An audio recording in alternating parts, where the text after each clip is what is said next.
What's up everyone, it's this guy, and today we're going to be installing an electronic water descaler. It's made by a company called Yarna. I think that's how you say it. Now this is a two-part video. Part number one is the installation. I'll walk through the whole process of how to put this in. Part number two, which will be happening a month from now, we'll actually go in and take a look and see how it performs. We're basically putting it to the test. Does it function like it advertises? Now to give you the backstory, the company, Yarna, reached out to me via email and asked if I would mind featuring their product in one of our videos.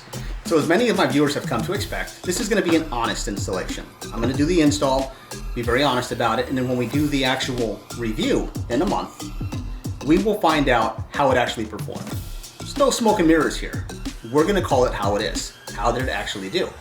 And I'm pretty excited about this. Now it is a pretty interesting product because it's electronic. You plug it in. It's got these coils here. Now they're coated in plastic so you don't electrocute yourself when you're taking a shower. Now the manufacturer is promoting three benefits to using this product. Number one, it's supposed to reduce scaling in your pipes and also on surfaces. That's that limestone or that calcium deposits that you're seeing. It's supposed to eliminate that. And there's also instances where it starts to build up on the inside of your pipe. So again, it's supposed to reduce that. In addition, it's supposed to sanitize your pipes. Basically, I don't know what's living in them, but it's supposed to sanitize that stuff. And thirdly, it's going to prevent rust.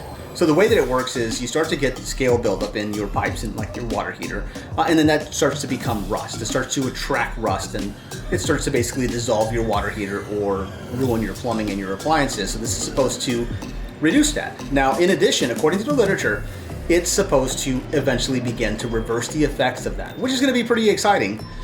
So without further ado, let's go ahead and jump into the installation. So being a basic installation, the tools you're going to need are basic.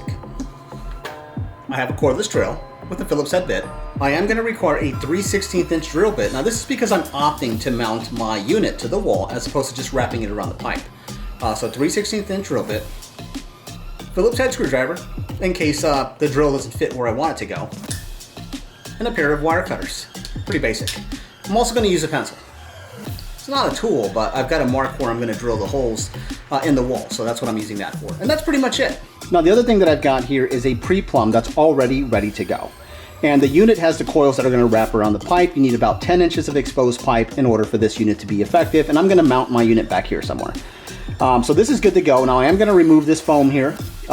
You want to put the coils directly onto the pipe. I can add these back on later on if I want. They're not going to interfere with the performance of the unit. Now, the unit is compatible with copper, which I've got here. It's also compatible with PVC and PEX tubing. So pretty much any kind of plumbing that you have in your home, it is going to be compatible with. So what I'm going to do right now is I'm going to go ahead and start cutting away the zip ties that are holding the foam in place. And then we can remove the foam. And then I'm going to repeat on the other side. The unit is going to be mounted back here. Now, I mean, I could technically put it here and then just wrap the coils around the pipe on both sides if I wanted to go that route, but I want it to look neat, so I'm going to go ahead and install it back here.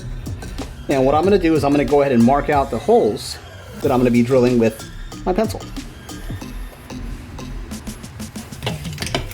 Now I'm just going to be drilling two small pilot holes, one here and one there.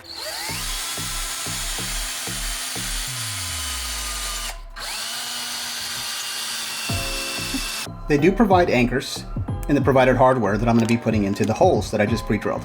And the anchors will just kind of slip in here like this. You're just going to take them and push them in. So now we're basically aligning the mounting holes with the unit, and we're going to put the screws through. Now for some reason the screws are too tight to fit through these holes. So what I'm doing is I'm just putting them in with a screwdriver, and then that's it. They just kind of spin in here. But for some reason I couldn't just push them through. So all I got to do now is align the screws with the anchors, and then I can just screw it in. Okay, then I'm going to repeat on the other side. And now I'm just fully tightening them both. Nice and mounted. So the next step, you're going to want to have the zip ties that they provided available. And we're going to wrap these copper coils around the pipe. And it's pretty simple. We're just going to take off the rubber band, and then we're just going to unravel, and we're going to wrap. So for the goal for the wrap here is I'm basically just putting it side by side like this. Nothing too fancy. And then we're just gonna zip tie on the ends here. The extra can just be trimmed right off.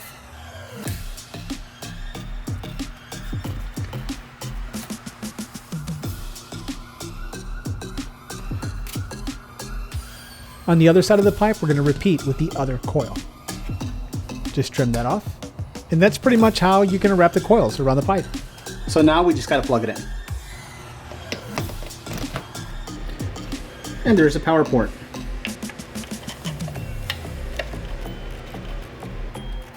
It has LEDs that let you know that it's working. Now, because the coils are coated in plastic, you don't have to worry about electrocuting yourself, which is even better, right, when you're taking a shower. So as far as the installation goes, it was extremely easy. Didn't have to worry about cutting any pipes or soldering or doing any kind of plumbing work. The hardest part is actually drilling the holes and then getting the screws through the little openings on the actual unit itself. Well, other than that, very simple. So now what the plan is we are going to let this unit work for a month. According to the literature from the manufacturer, it'll take a couple months for it to really start to make a huge improvement in your plumbing when it starts to knock out all the scale that's already there. But the way that we're going to test it in this particular scenario is we're going to take a look at a shower head. Now, if you have hard water like we do in South Texas, we actually have extremely bad hard water. You will notice a significant amount of scale buildup around shower heads. So we're going to take a look at a shower head and look at the way it is right now without the unit. We're going to clean all the scale off of it and get it brand new. We're going to come back in a month and we're going to take a look at that and see how it looks. So this buildup on the shower head here, this is exactly what I mean by scale. Basically calcium and limestone here in South Texas. And it comes in off the shower and then it basically starts to accumulate here and dry over time. And it makes your water shoot in different directions out of your shower head. So the goal is that the unit we install, the descaler, will eliminate scale. That's exactly what we're going to call this. This is scale from hard water. So I'm going to go ahead and get this cleaned up. So after about like 30 minutes of hard work with some CLR, I was able to get off like 99% of the scale. I even got it out of the little openings here. So please nobody tell my wife that I cleaned the shower head that good, because then I'll have to clean stuff all over the house. All kidding aside, the shower head is cleaned regularly, once every few months or so. So the test now is to see in a month how it performed. Is there the same amount of scale on there? Is there less scale? Is there no scale at all? Now, to be honest, because the water is so hard in South Texas, I am expecting to have some level of scale on there. If not, I'm going to be amazingly surprised. But tune in next month to see how it performed. Thanks for watching, and if you found the video helpful, please subscribe.